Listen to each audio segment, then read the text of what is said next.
In lep pozdrav.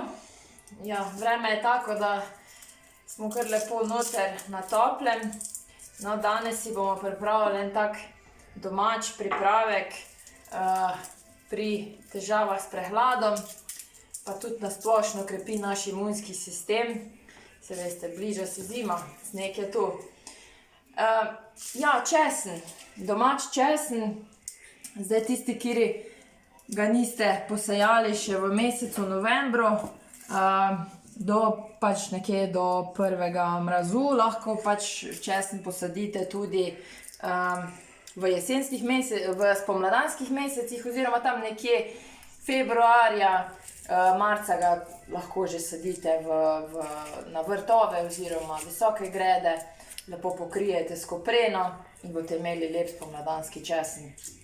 Česen je zelo zdravilna rastlina, tudi, bom rekla, fitofarmacija ga zelo priznava, čeprav ga nekako najpogosteje uživamo kot hrano in zato je tudi uvrščen na seznam zdravilnih rastlin med hrano. Hvala, boma olupila. Česen drugače deluje zelo močno antiseptično, ima močne antibakterijske lastnosti, deluje tudi protiglivično, tako da si ga lahko, naprimer, danes, ko si bomo naredili česnovo olje, lahko česnovo olje uporabljate pri težavah z gливicami. Najpogosteje imamo težave z gливicami na nohtih, na nogah, si ga lahko vtirate.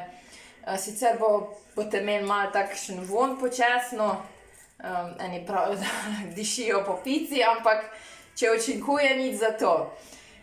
Drugače pa nekako ga uvrščamo med super živila, saj vsebuje zelo veliko vitaminov, mineralov, torej bogat je z magnezijem, vitaminom C, vitaminom B1, B6, selenom, kalijem, kalcijem, ima tudi nekaj železa v sledovih, fosforja, bakra, torej ima zelo tiste protivnetne in pa protibakterijske učinkovine.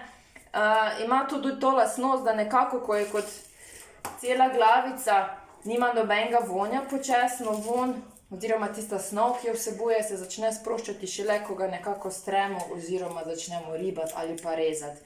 In ta snov, ki v bistvu diši, to je to eterično olje in to je ta snov, ki je tudi učinkovita in najbolj zdravilna.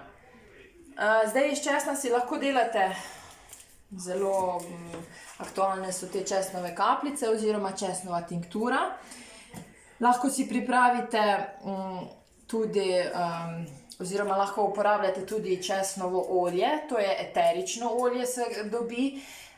Najpogosteje se ga dobi v kapsulah, zato da je doziranje pravilno in da seveda se ne morate z njim predozirati, bomo rekli. Lahko si pa naredite tudi česnovo olje sami doma. Česen preprosto olupite, odstranite tiste dele, ki niso najbolj primerni, ki so mogoče malo že rjavi. Dobro je, če imate domač česen, če pa druga ne, vsaj poglejte oziroma ko kupujete česen, da je lokalno pridelan oziroma da je slovenski. Potem pa česen samo ne rabite ga nič ribati, ne rabite nič zdaj ga z njim ne vem kaj delati. Odstranite te odmrle dele in pa ga samo strete. Z nožem malo strete, da sprosti ta vonj, to eterično olje, katerega bo potem sprostil tudi v hladno stiskano olivno olje. Tako, vzamemo kozarček, stekleničko, kaj vam je lažje, česen potem prelijete s hladno stiskanim olivnim oljem, lahko uporabljate tudi hladno stiskano sončnično olje ali pač katero drugo, nekako je hladno stiskano olivno olje veliko bolj obstojno in ne postane tako hitro žarko. Tole pustimo zdaj namakati nekje 3 tedne, po 3 tednih precedite in lahko začnete uporabljati. Česnovo olje deluje tudi za zniževanje krvnega tlaka, deluje protivnetno in pa seveda krepi naš imunski sistem. Uporabljate ga po žličkah, nekje zjutraj, po zajtrku, oziroma lahko ga dodajate tudi različnim jedem za popestritev okusa.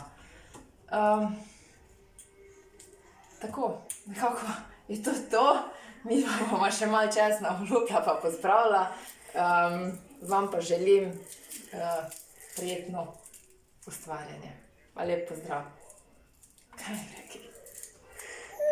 Dej, hvala.